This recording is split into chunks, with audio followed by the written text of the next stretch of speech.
Hello dear student, कैसे हैं आप लोग। आशा करते हैं एकदम मस्त होंगे, स्वस्थ होंगे और अपनी पढ़ाई को एकदम बेहतर लेवल से करेंगे। यदि आप क्लास 10 के स्टूडेंट हैं और आपको 2026 का बोर्ड एग्जाम देना है और आप विज्ञान के पेपर में 95 प्लस स्कोर करना चाहते हैं तो आपके लिए वीडियो बहुत ज्यादा इंपॉर्टेंट होने वाला है।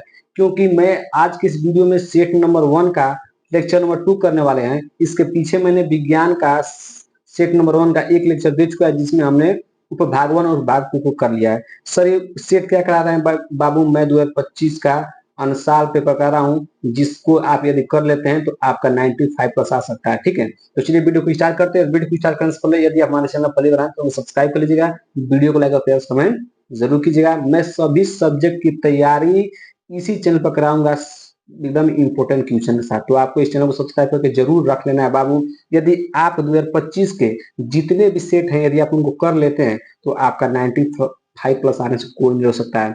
कितने सेट हैं सर बाबू? 7 सेट हैं। यदि सातों सेट को आप कवर कर लेंगे तो 95 प्लस आ सकता है। ठीक है, क्योंकि पिछले साल के पेपर से बहुत ऐसे प्रश्न होते हैं जो आने वाले एग्जाम में रिपीट होते हैं। तो 2026 के लिए 2025 का पेपर बहुत ज्यादा इंपॉर्टेंट है। ठीक है, मैं सभी सेट का सॉल्यूशन आपको एकदम क्लियर करके समझा दूंगा, कोई दिक्कत नहीं होगा। आपको बस क्या करना है, वीडियो को देखना है और अपने कॉपी पर नोट कर लेना है ताकि आपको कोई भी दिक्कत न हो। ठीक है, तो चलिए सेट 1 2025 का जिसका कोड है 824 सी जे को हम लोग क्या कर रहे हैं, प्रारंभ कर दें, जिसमें हमने उपभाग 1 के जितने बहुविकल्प प्रश्न मैंने उसको कवर कर दिया था। ठीक है, फिर उपभाग 2 के जितने प्रश्न उसको मैं कवर कर दिया था। आज की वीडियो हम लोग उपभाग 3 को स्टार्ट करेंगे। यदि आपने पहला वीडियो नहीं देखा है तो उसको जाकर जरूर देख लीजिएगा। ठीक है, तो उपभाग 3 में आपका बायोलॉजी का प्रश्न रहेगा। ठीक है, तो चलिए सबसे पहला प्रश्न हम लोग पढ़ते हैं और इसका उत्तर देखते हैं। ठीक है, सभी प्रश्न मोस्ट इंपोर्टेंट होने वाला है। ठीक है, तो चौथा प्रश्न, 14 नंबर प्रश्न क्या है कि मानव में निम्न में से कौन उत्सर्जन तंत्र से संबंधित है। आपको बताना है कि मोस्ट इंपोर्टेंट प्रश्न में आपको वेरी वेरी मोस्ट इंपोर्टेंट लिख देता हूँ। ये प्रश्न 2026 के पेपर में जरूर छपेगा। ठीक है, कह रहा है कि मानव में निम्न में से कौन उत्सर्जन तंत्र से संबंधित है। उत्सर्जन तंत्र बोला है, पहला ऑप्शन है अमाशय, लि, लिहा प्लीहा या हृदय या वृक्क। ठीक है, तो आपका राइट आंसर क्या हो जाएगा? आपका right answer option number D, वृक्क। जो वृक्क होता है ये उत्सर्जन तंत्र से संबंधित होता है। ठीक है, अमाशय नहीं होता है, प्लीहा नहीं होता है, हृदय नहीं होता है, कौन होता है? वृक्क होता है। ठीक है, तो ऑप्शन नंबर डी बिल्कुल करेक्ट हो जाएगा। अगला प्रश्न क्या है कि श्वसन प्रक्रम के दौरान ग्लूकोज अणु का पाइरुवेट अणु में विखंडन होता है। बताना है ग्लूकोज जो अणु होता है ये पाइरुवेट अणु में विखंडन होता है किस प्रक्रम के द्वारा। ठीक है, माइटोकॉन्ड्रियल मैट्रिक्स में या कोशिका द्रव्य में या केंद्रक द्रव्य में या लाइसोसोम में। ठीक है, तो इसका राइट आंसर क्या होगा? ऑप्शन नंबर बी, कोशिका द्रव्य में क्या होता है वो कि ग्लूकोज अणु पाइरुवेट अणु में विखंडन होता है किस प्रक्रम में? कोशिका द्रव्य में। ठीक है, तो ऑप्शन नंबर बी बिल्कुल करेक्ट आंसर हो जाएगा इसका।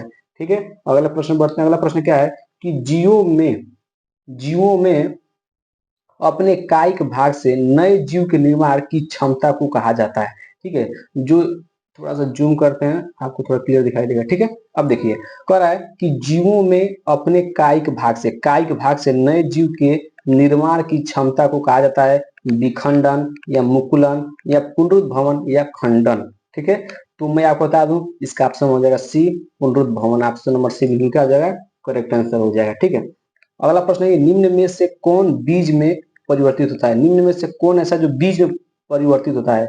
बीजांड या वर्तिकाग्र या वर्तिका या परागकण। ठीक है, तो इसका राइट आंसर क्या हो जाएगा? इसका राइट आंसर बताना है। ऑप्शन में क्या जाएगा? बीज में कौन परिवर्तित होता है? बीजांड। कौन है? देखिए बीज से बीजांड। तो ऑप्शन नंबर फर्स्ट क्या जाएगा? बिल्कुल करेक्ट आंसर हो जाएगा। और ये भी वेरी वेरी मोस्ट इंपोर्टेंट प्रश्न है, इसको आपको जरूर से जरूर कवर कर लेना है। ठीक है, जिसमें मैं इंपोर्टेंट लिख रहा हूँ उसको तो आपको एकदम इंपोर्टेंट कर ही लेना है। ठीक है, अगला प्रश्न क्या है? 18वां प्रश्न है कि डीएनए का वह भाग जिसमें किसी प्रोटीन संश्लेषण के लिए सूचना होती है। डीएनए का वह भाग बताना है जिसमें किसी प्रोटीन संश्लेषण के लिए सूचना होती है। वह कहलाता क्या है? लक्षण या जीन या जीनोटाइप या एलील। ठीक है, तो इसका आंसर क्या हो जाएगा? Option number B, gene. ठीक है, तो ऑप्शन नंबर बी क्या होगा? बिल्कुल करेक्ट आंसर हो जाएगा। अगले प्रश्न बढ़ते हैं कि निम्न में से कौन एक कृत्रिम पारितंत्र का उदाहरण है। कृत्रिम पारितंत्र का उदाहरण बताना है घास स्थल या वन या मरुस्थल या मानव निर्मित कृषि भूमि। ठीक है, तो इसका ऑप्शन नंबर डी क्या जाएगा? बिल्कुल करेक्ट आंसर हो जाएगा। कृत्रिम पारितंत्र का उदाहरण कौन है? मानव निर्मित कृषि भूमि। ठीक है। आखिरी इसका प्रश्न रहेगा बहुविकल्पी का आखिरी प्रश्न है 20 नंबर कि निम्न में से कौन पादप हार्मोन नहीं है। मोस्ट इंपोर्टेंट प्रश्न है, मोस्ट इंपोर्टेंट प्रश्न है कि निम्न में से कौन पादप हार्मोन नहीं है। ऑक्सिन या साइटोकाइनिन या थायरॉक्सिन या जिबरेलिन। ठीक है, तो इसका आंसर क्या है? ऑप्शन नंबर सी बिल्कुल करेक्ट हो जाएगा, थायरॉक्सिन। ठीक है, बिल्कुल करेक्ट आंसर हो जाएगा। तो इस तरह मैंने सभी बहुविकल्पीय प्रश्नों को करा दिया, सभी मोस्ट इंपोर्टेंट है। अब हम लोग स्टार्ट करेंगे खंड ब को। ठीक है, खंड अ को हमने समाप्त कर लिया है। अब हम लोग चलते हैं खंड ब पर, जिसमें आपको वर्णनात्मक प्रश्न मिलेंगे। इसका उपभाग 1 देखते हैं, जो आपका फिजिक्स का प्रश्न रहेगा। ठीक है, उपभाग 1 का पहला प्रश्न पड़ेगा, मोस्ट इंपोर्टेंट प्रश्न मैं आपको ऑलरेडी लिख रहा हूँ। ये भी मोस्ट इंपोर्टेंट प्रश्न 2024 में भी प्रश्न पूछा गया था, मैंने ऑलरेडी कराया था, और 2025 में पूछा गया है। इस तरह समझाऊंगा ताकि आपको इस तरह प्रश्न में कोई भी दिक्कत नहीं हो। कह रहा है कि एक अवतल दर्पण से 25 सेंटीमीटर दूरी रखे वस्तु का 2 गुना बड़ा वास्तविक प्रतिबिंब बनता है, दर्पण की फोकस दूरी ज्ञात कीजिए। बहुत आसान प्रश्न है, एकदम आसान तरीके से समझाऊंगा। देखिए कैसे इसको सॉल्व करना है, एग्जाम में कैसे लिखना है, ताकि आपको पूरा फुल नंबर मिल जाए। ठीक है, इसको मैं थोड़ा सा किनारे करता हूँ। यहाँ पर आप लोग देखिएगा, ध्यान से एकदम समझिएगा। ठीक है, यहाँ पर हम करते हैं, सबको लिखिएगा हल। क्या लिखना है आपको? हल। क्या कर रहा है प्रश्न में? प्रश्न में कह रहा है बाबू, थोड़ा सा इसको मैं छोटा करता हूँ।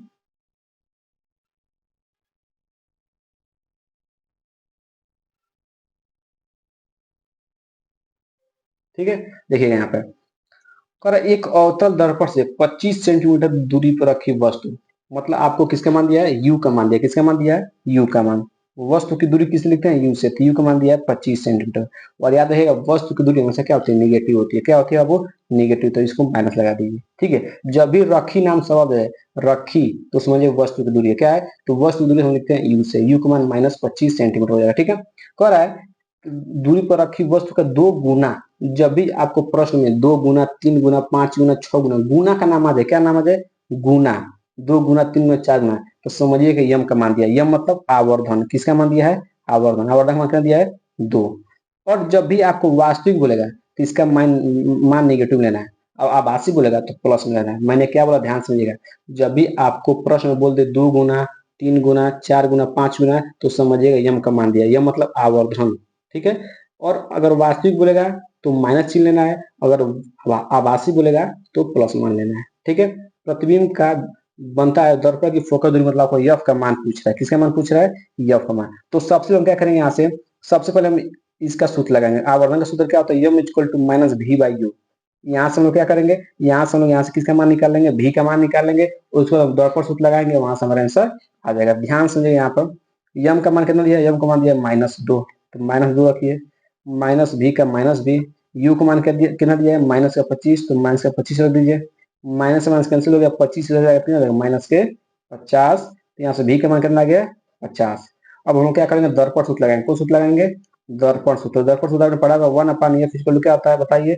1/f equal to 1/v plus 1/u होता है। 1/f का मान निकालना है, इसको रख दीजिए। 1/v का मान कितना है? -50 आया है, प्लस, ठीक है, 1/u। यू का मान कितना आया बाबू? यू का मान आया -25 दिया है, 25 रख दीजिए। ठीक है, इसको सॉल्व करते चलिए, इसको यहाँ आप देखिएगा। ठीक है, 1/50 हो गया, minus 1/50, plus minus, plus minus क्या हो जाएगा? प्लस माइनस हो जाएगा -1/25। ठीक है, अब क्या करते हैं? अब इस नीचे वाला का एलसीएम लेंगे, हरों का एलसीएम लेंगे, तो इसका एलसीएम आएगा 50। आएगा 50, बिल्कुल आएगा। ठीक है, ये हो जाएगा -1, -25 से भाग देंगे 2 बार में, तो जाएगा -2। ये आपको सॉल्व करना आता होगा, नीचे से नीचे भाग करते हैं, जितना कर ऊपर गुणा कराते हैं। ठीक है, तो 1/f, थोड़ा इसको साइड करते हैं ताकि आपको दिखाई दे। 1/f इक्वल टू क्या आ जाएगा? 1/f इक्वल टू क्या आ जाएगा? -3। क्या हो जाएगा? -3/50। ठीक है, -3/50। ठीक है, यहाँ से कीजिएगा। अब यफ का मान निकालना है, 1/f का मान नहीं निकालना है, यफ का, इसका उल्टा कर दीजिए। यफ ऊपर चला जाएगा, ठीक है, और एक नीचे आ जाएगा। एक लिखिए चाहे मत लिखिए, ऐसे ये भी उल्टा आ जाएगा। जब इधर का उल्टा होगा तो इधर का भी उल्टा हो जाएगा। ठीक है, तो जगह -50/3, ये क्या हो जाएगा? आंसर हो जाएगा। आप इसको भाग देकर छोटा कर लीजिएगा। ठीक है, तो -50/3 इसका हो जाएगा राइट आंसर हो जाएगा। ठीक है, आशा करते हैं कि वाला प्रश्न आपको एकदम अच्छे समझ में आ गया होगा।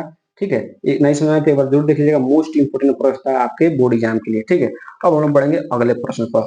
अगला प्रश्न क्या है? अगला प्रश्न ये दूसरा प्रश्न कह रहा है कि संलग्न चित्र में, इसमें वो संलग्न चित्र में अपवर्तन कोण तथा माध्यम बी का माध्यम ए के सापेक्ष अपवर्तनांक ज्ञात कीजिए। बहुत आसान प्रश्न है, आपको चित्र दिया गया है, मैं चलिए आपको चित्र को दिखाता हूँ और चित्र में हम लोग सॉल्व करने की कोशिश करते हैं। ठीक है, देखिए ये आपको प्रश्न में चित्र दिया गया, थोड़ा सा मैं इसको जूम करूंगा ताकि आपको क्लियर दिखाई दे सके। ठीक है, कोई भी दिक्कत हो रहा है तो आप कमेंट कीजिएगा, अगले वीडियो में ठीक हो जाएगा। ठीक है, देखिए आपका क्या दिया है, ये आपका फिगर दिया गया। ठीक है, सबसे पहले पूछा आपको अपवर्तन कोण क्या होता है, अपवर्तन कोण पूछा है तो कैसे अपवर्तन को निकाला, ध्यान समझिएगा।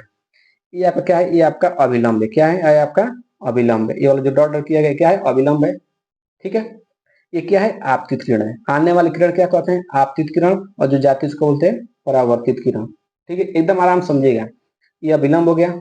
ठीक है, जो किरण आती है उसको बोलते हैं आपतित किरण, और जो जाती है उसको बोलते हैं परावर्तित किरण। ठीक है, तो आपसे पूछा अपवर्तन कोण। ठीक है, तो अपवर्तन कोण क्या होता है, ध्यान समझिएगा।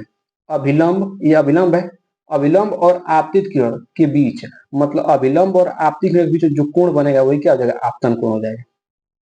ठीक है, तो आपतन कोण पूछा है तो ध्यान समझिए, ये टोटल कितना है, 90 अंश है। ये भी टोटल, ये टोटल कितना बनेगा, 90 अंश। ये भी कितना बनेगा, 90 अंश। ठीक है, तो ये इतना दिया है 45, इतना कितना दिया है 45, तो ये कितना बचेगा बताइए।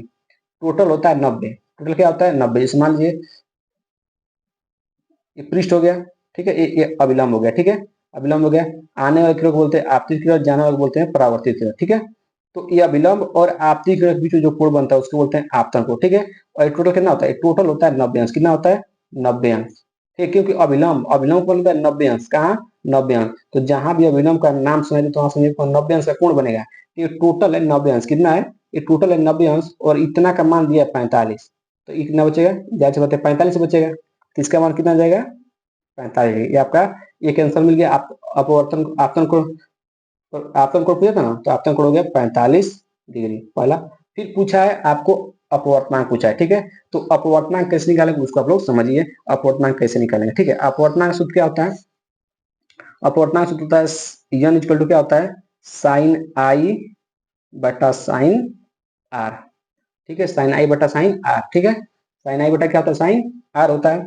आई, आई मतलब आपतन कोण, आई मतलब आपतन कोण, तो साइन आई, साइन आपतन कोण कितना है, आपतन कोण अभी मैंने दिखाया है, आपतन कोण कितना निकला 45, यहाँ पर रखिए 45 डिग्री हो गया। साइन आर, आर मतलब अपवर्तन कोण। ठीक है, तो अपवर्तन कोण कितना दिया है आपका, देखिए अपवर्तन कोण भी नहीं, ध्यान समझिए, अपवर्तन कोण भी आपको नहीं दिया, अपवर्तन कोण भी निकाला। ठीक है, क्यों अपवर्तन कोण नहीं दिया, क्योंकि हम जानते हैं कि अभिलंब और अपवर्तित किरण के बीच में जो कोण बनता है वो क्या बनता है, अपवर्तन कोण बनेगा। ठीक है, तो ये रहा आपका विलंब, ये रहा अपवर्तित किरण, तो इसके बीच में क्या बनेगा, अपवर्तन कोण बनेगा। तो टोटल कितना होता है, टोटल होता है 90 अंश का होता है। ये 30 है, कितना होगा 60 होगा। ठीक है, तो अपवर्तन कोण कितना दिया है, 60 अंश। ठीक है, अब बस मान रखिए, देखिए आपको साइन 45 का मान दिया है 1/√2, और साइन 60 का मान दिया है √3/2। इसको रख के सॉल्व करिएगा, आपका आंसर आ जाएगा। तो साइन 45 का मान कितना दिया है, साइन 45 का मान दिया है 1/√2 होता है। आपने पढ़ा होगा मैथ में भी, साइन 45 का मान 1/2 होता है, साइन 60 का मान होता है √3/2 होता है। ठीक है, ये होता है। अब क्या होता है, ये वाला सबसे ऊपर जाता है और ये वाला इसके पास जाता है। ठीक है, तो सबसे ऊपर जाएगा तो 2 का 2 हो जाएगा, ये हो जाएगा √2/6। √2 क्या होता है, 6 होता है।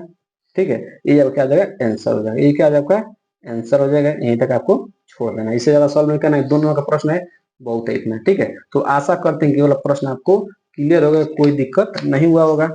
ठीक है, तो हमने क्या किया, इसमें हमने इतने प्रश्नों को कवर किया। बाकी बाकी हम लोग जो अभी अगला प्रश्न है 22, 23, 24, इसको हम लोग अगले वीडियो में कवर कर लेंगे। तीनों एक ही वीडियो में कवर कर देंगे हमें, अब कोई भी दिक्कत नहीं होगा। ठीक है, तो आशा करते हैं कि वीडियो आपको एकदम अच्छा समझ में आएगा। कोई भी दिक्कत हो तो आपको वीडियो पे जो नंबर दिखाई दे रहा है इस पर आपको व्हाट्सअप करना है, मैं सभी प्रश्नों का सॉल्यूशन आपको उस पर करा दूंगा। कोई भी दिक्कत हो उस नंबर पर व्हाट्सअप जरूर कीजिएगा। बाकी वीडियो कैसा लगा कमेंट बॉक्स में जरूर बताइए।